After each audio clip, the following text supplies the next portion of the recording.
Ayan. Magaluto kita ng kaldereta.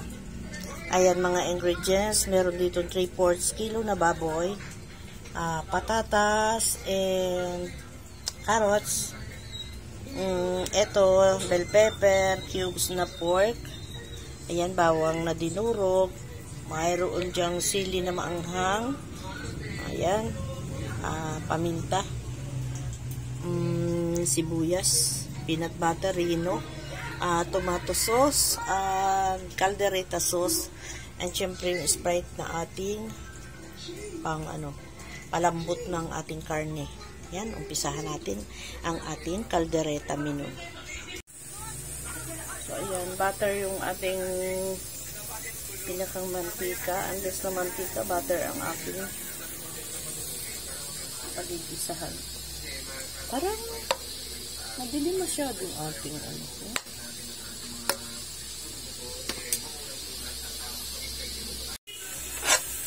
Ayan. Isa-gisa natin yung sibuyas at bawang sa butter. Lagay na rin natin yung ating siling maanghang.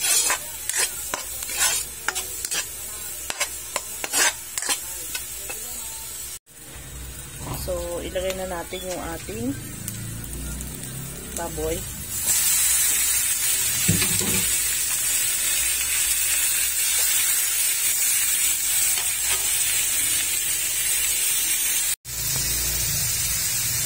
Ilagay natin yung pork cubes.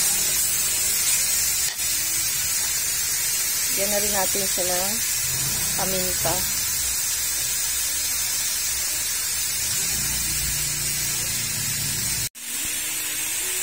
Yan, lagay na natin yung ating Sprite.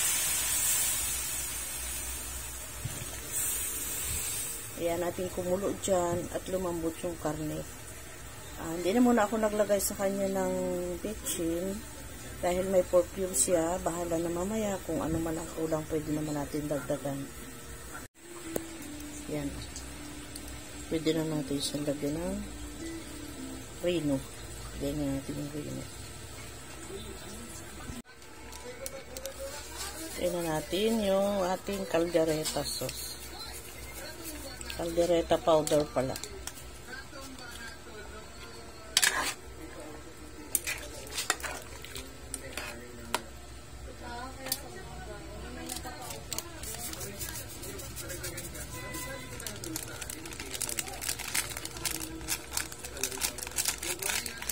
Yan.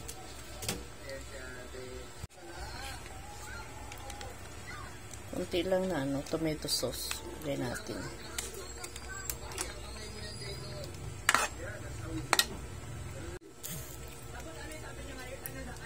Lagay na natin yung peanut. Alam niyo yung peanut, parang hindi siya puro.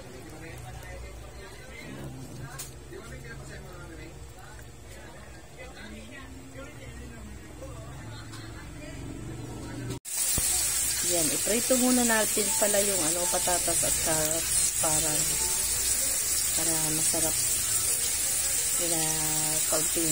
I-fry natin siya ng konti. So, ayan, nilagay na natin yung patatas at carrots. Prinito natin siyang bahagya. Hinaan lang natin yung apoy. Tapos, lagay na natin yung bell pepper. Yan natin siya na kumulo dyan ng bahagya. Natin apurahin para hindi siya magtutong. Mahinang-mahina ang apoy. Ayan, luto na ang ating caldereta. Yeah. Thank you for watching.